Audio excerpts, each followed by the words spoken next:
Welcome back. You're watching The Money Show on ET Now. Just about less than 10 days ago, the government has made jewelry hallmarking mandatory. What does this mean? And as a customer, what should you expect the next time you hop into a store to buy a piece of jewelry? How is it going to change your purchase experience? I have with me the founder of one of India's most premier jewelry making stores, Anmol Jewelers, Ishu Datwani. Ishu, thank you so much for joining us today on ET Now. To start with, for those unbeknownst, what exactly is hallmarking? What are the processes involved behind getting a piece of jewelry or a piece of gold hallmarked? So basically, in layman's language, hallmarking is a way that the client is ensured that the quality or the caratage that he's being charged for is what he will get. Meaning, if we sell something as 22 carat, on melting or on returning, he will get the value of 22 carat. Now, the process is very simple. BIS, the Bureau of Indian Standards, gives licenses to the jeweler to be valid hallmark jewelry seller, and the jeweler has to send the goods that he wants to hallmark to a hallmarking center. Over there, there are various tests that are conducted on every lot that comes in for hallmarking. It's ensured that the goods are homogeneous and things like that. There is a fire assay method used. And every piece of jewelry which has been submitted is stamped with a particular emblem of the BIS. And there are a couple of other stamps which pertain to the jeweler's code and the caratage of gold, which completes the hallmarking process.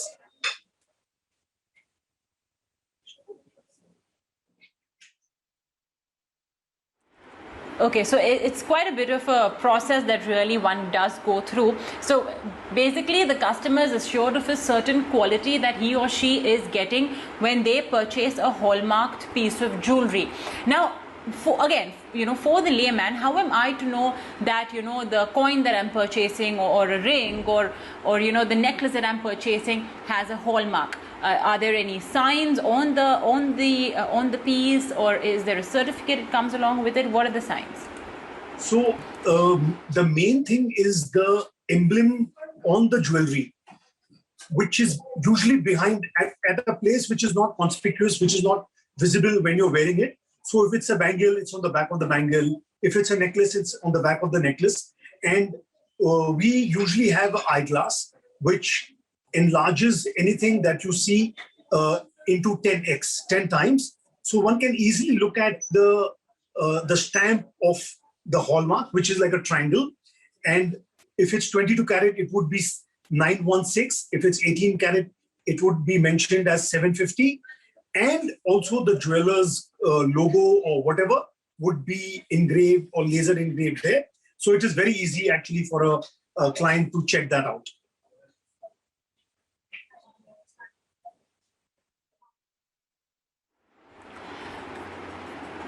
Can I expect then to get a better value from a hallmark piece of jewelry if I go to, perhaps resell?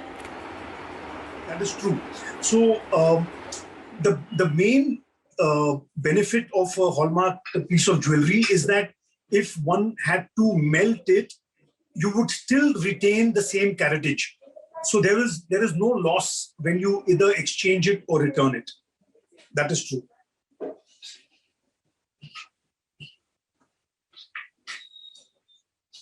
I think one of the biggest benefits that, even if, so again, you should just to understand, let's say if, I have gold coins, which I may have received as gifts or something, and, you decide that you want to make a piece of jewelry out of it, maybe earrings or ring, I can actually use that whole grammage in its entirety can be completely used towards ring making, and essentially I won't lose the quality or the quantity. That's correct. So, that is correct. But, as far as gold coins is concerned, gold coins for eternity, there has been no loss really. So if it's a proper gold coin from either, Pam Suzy or any of these known people, then there is no lowering of gold once it's melted. Also, having given you this background, I must tell you that it's not that hallmarking is new for every jeweler. All established jewelers like us have been selling hallmark jewelry for the last 20 years. So all our jewelry has been hallmark. Our complete stock is hallmark for the last 20 years, since the year 2000. Okay, but it was not mandatory. So there were a lot of small time jewelers or jewelers in the rural areas who were not hallmarking, since it was not mandatory. But all established good brands have been selling hallmark jewelry for the longest time.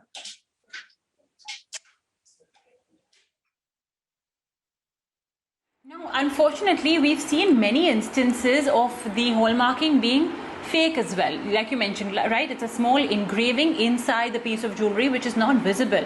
How can then I differentiate? How can I recognize, a real one from a fake one?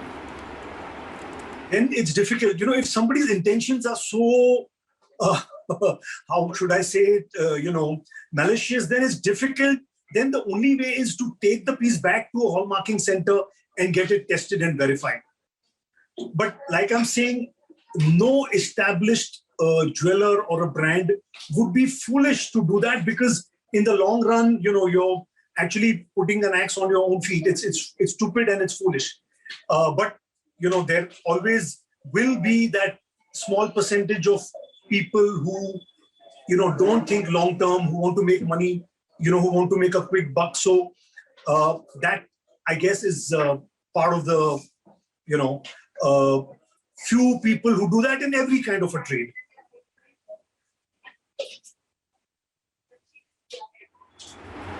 Well, yeah, absolutely. I mean, I guess it's an unfortunate but an inevitable thing that many of us unfortunately do encounter, where some jewelers, some entities out there may have some malicious intent, and they could do whatever it takes to sort of, just get over this rule. It's a relatively newer one. Earlier, this purity certification valuation was not compulsory. Now it's compulsory. Many small-time jewelers may not even be having the processes needed to ensure compliance, and hence they may resort to this. So it's extremely careful. Be careful when you, do go ahead and buy jewelry. It's always good to go through a reputed and a quality brand if you do want to buy jewelry, and especially given the fact that Indian households and customers love gold. They buy gold as a saving, as an investment, and plus, of course, even for gift giving purposes. So you want to ensure that you have the best quality gold that you can offer to your viewers. Plus, now that it comes with a certificate, its value is automatically more enhanced. Are there any exemptions though, issue to this hallmarking being mandatory? Because the customer shouldn't feel that, oh, okay, I'm buying this, but why am I still not getting the certificate? Are there any kinds of exemptions, or it is a blanket compliance by all jewelers, big, small, whatever kind of gold as well you're buying? There are a few exemptions. There are certain districts that have been exempted for the time being, because those particular districts don't have enough hallmarking centers.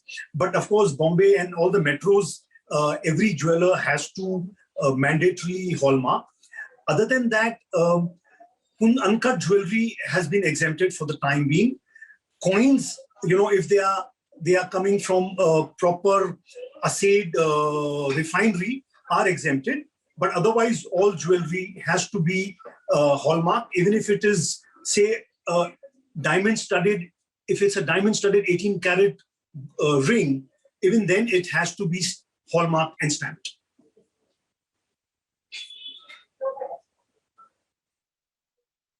Okay, so even if it's an 18 karat one, there has to be, that hallmarking sign that should be there. Now, Ishu, I know this will of course differ from jeweler to jeweler. So let's talk about, Anmol jewelers. All these years we've been purchasing gold. I mean, most of us have ancestral gold, and obviously, if you have gold lying with that is passed on to you from your mother and your grandmother, there will be I mean, I'm pretty sure they've misplaced the certificate, even if they did have one by any chance. Or this marking, what you are saying, will not be there anymore. So what happens in those cases? Can we assume then that, oh, for this jewelry, now for the older jewelry, I may not get such a great value as I would get for the new pieces that I buy? Nothing like that. Every individual piece, there have been times when we've got old jewelry which is even better than 22 carat, because there have been instances where households have made bangles from 23 or 24 carats trying to retain the investment value. Okay, so the moment any experienced jeweler will hold it in his hand, he'll know by the softness itself, will know that the purity is better. And we have, most reputed jewelers will have a machine which is called the gold caratometer, where within 60 seconds, the machine will tell you the caratage of gold. So it does not matter whether the certificate is there or not there. It really doesn't matter.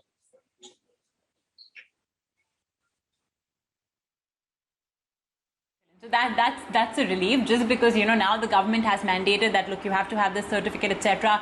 At the end of the day, remember that it's a piece of paper, and if you will take some of your old jewelry to, let's say, Anmol Jewelers, they will instantly be able to tell you about the quality of the gold, and they really won't need a certificate to tell you that. But yeah, again, now you've heard from Ishu how to ensure that the gold that you have, of course, it's hallmarked, but don't get swindled for sometimes the fake hallmarking marks as well that can be sometimes made. It's always best to go and buy it from a reputed jeweler and a jewelry brand. Ishu Datwani, of course, of Anmol Jewelers, sharing all of those tips as well for us. Thank you so much once again, Ishu, for joining us today on The Money Show and on ET Now.